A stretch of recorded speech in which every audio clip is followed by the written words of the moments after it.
You know the itch to grab your phone the second you're bored? These Chinese students get that exact itch for studying. 15 hours a day for the hardest exam on earth. At schools they literally call gaokao factories. They got their brains addicted to studying the exact same way your phone is addicted to you. One scrolls at night, then panics before the test, the other studies a little every day and actually likes it. That's that girl. She's not smarter than you, she just learned how to make studying feel good. So she wants to do it. It's 5 moves. And move 5, the crowned one, is the one that flips studying from a fight into something you actually crave. Exactly like those Chinese students. Easiest way to picture your whole phone problem. It's a fistful of candy right before dinner. After that, real food tastes like nothing. A morning scroll does the exact same thing to studying. It kills your appetite for it before the day even starts. I've been there. I've lost whole mornings to just checking the time. So, move 1, the first hour after you wake up belongs to you. No phone, not one scroll. That's the whole move, and it's the first thing those students do, before the sun's even up.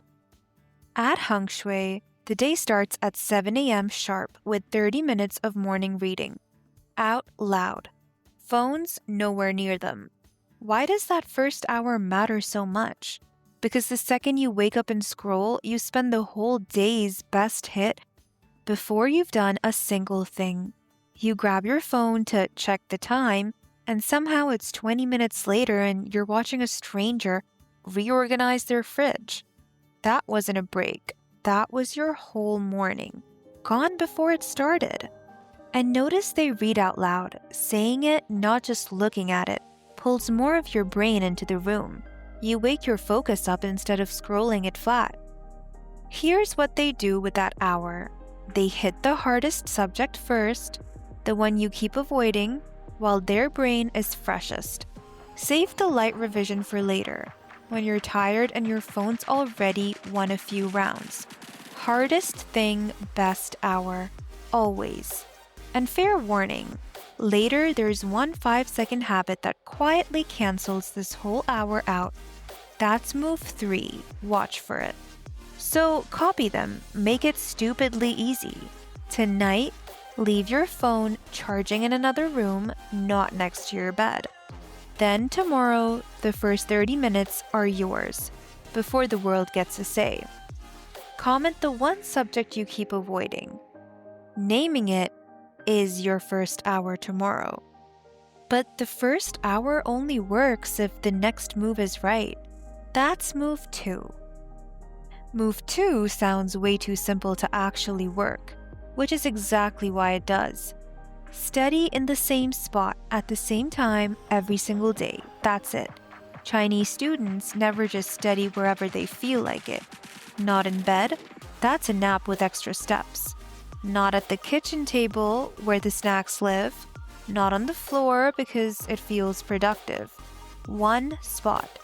Every night they sit in the same self-study hall. Same seat, same silent room, same time. They have a name for it. Evening self-study. Sounds boring. That's the trick. Your brain is a pattern machine.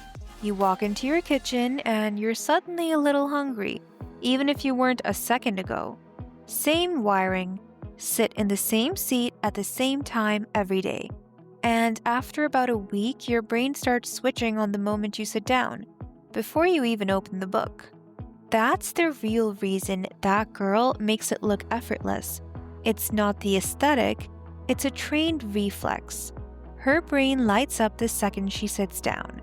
She didn't romanticize studying for the vibes. She built the reflex on purpose. You can build the exact same one.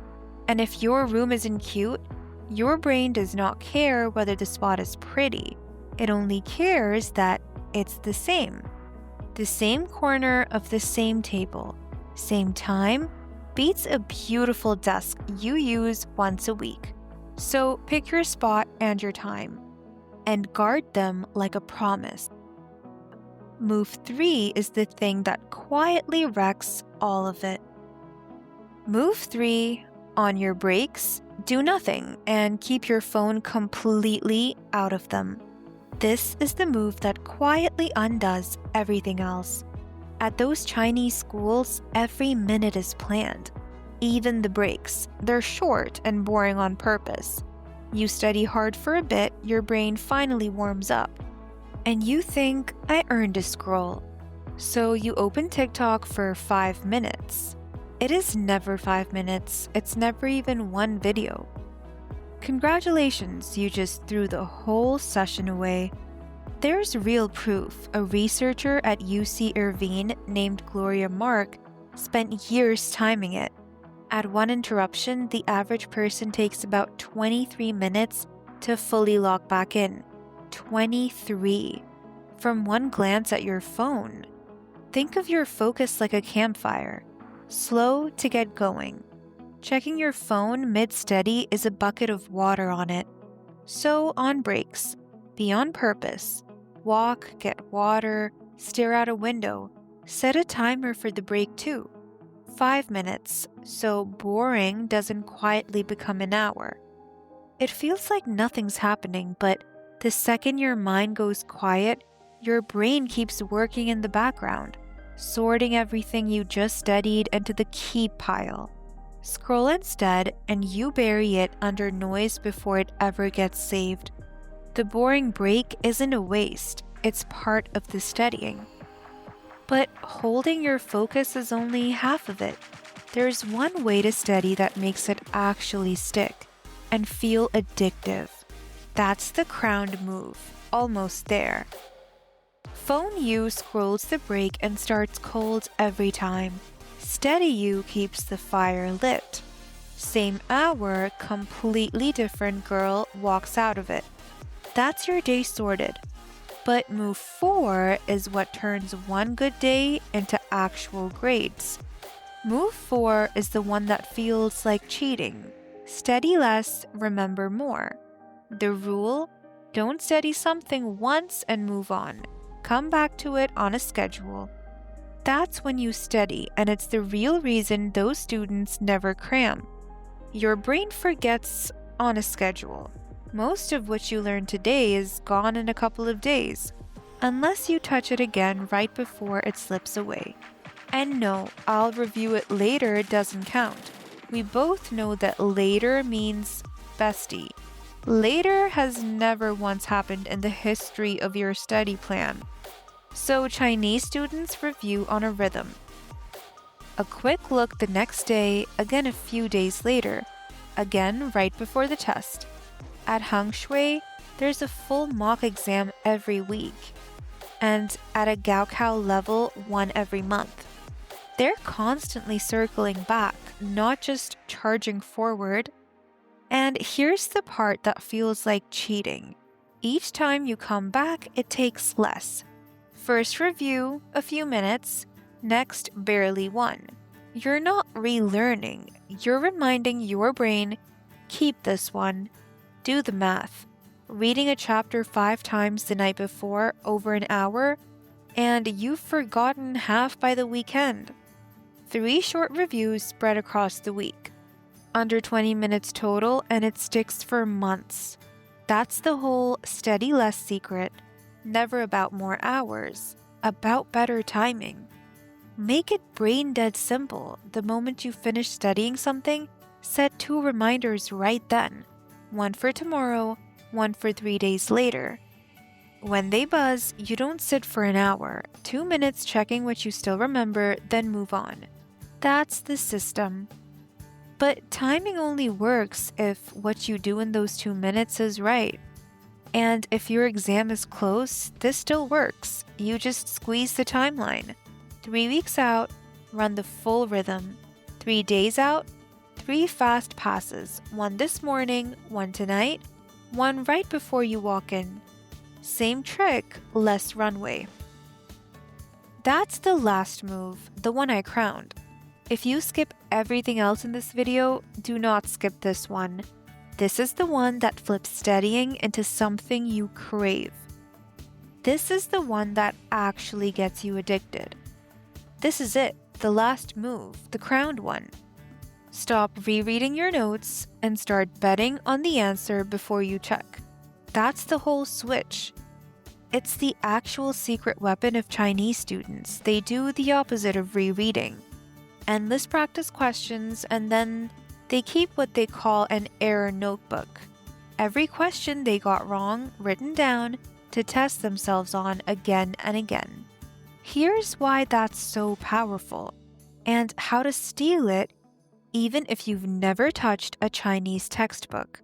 You already know why your phone is addictive, even if you've never put it into words. It's not that it always gives you something good, it's that sometimes it does. You pull to refresh, maybe something, maybe nothing. That little maybe is the most addictive feeling your brain can have.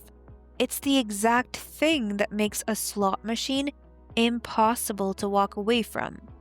So, we're going to steal it.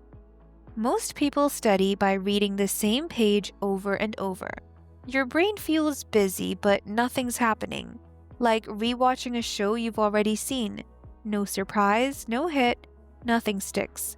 Instead, turn every review into a bet against yourself. Before you look at the answer, guess. Say it out loud, say it in your head. On paper, it doesn't matter. Commit first, then check. No fair half guessing. If you didn't actually land on an answer, your brain knows you peaked. It always knows. When you're right, your brain hands you a real spike of that feel-good chemical, bigger than anything your phone gives you. Why? Because you weren't sure. You earned it. The maybe did its job. You're not memorizing anymore, you're gambling and winning against who you were yesterday. Building it is easy. One cheap notebook. Every time you get something wrong, write the question on one side and the answer on the back. A few days later, flip through and bet on each one before you turn it over. Do it by hand, not on your phone. The writing makes it stick harder, and your phone is the enemy here, remember? In a month, that little notebook is your whole exam, already sorted by the exact stuff you keep missing. And if you want the level the very top students use, say your answer out loud, like you're teaching it to someone. Chinese students do this in study groups. If you can explain why the answer is right, it's yours for good. If you stumble, you just found the exact thing to put in your notebook. The first few days will. If you can explain why the answer is right, it's yours for good. If you stumble, you just found the exact thing to put in your notebook. The first few days will feel awful. You'll reach for your phone every 2 minutes. That's not failure. That's just what it feels like when the muscle's brand new. And if your setup is rough, you share a phone, share a room. No desk, phone gone by 9. These 5 work better for you, not worse. Less to distract you means your brain flips faster. The girls who start with nothing and still lock in are the exact ones who end up unrecognizable. Do this for 2 weeks and you turn into her. The girl who's somehow always ahead. Who makes it look easy. The one everyone assumes was just born smart. You weren't born her, you just found the switch.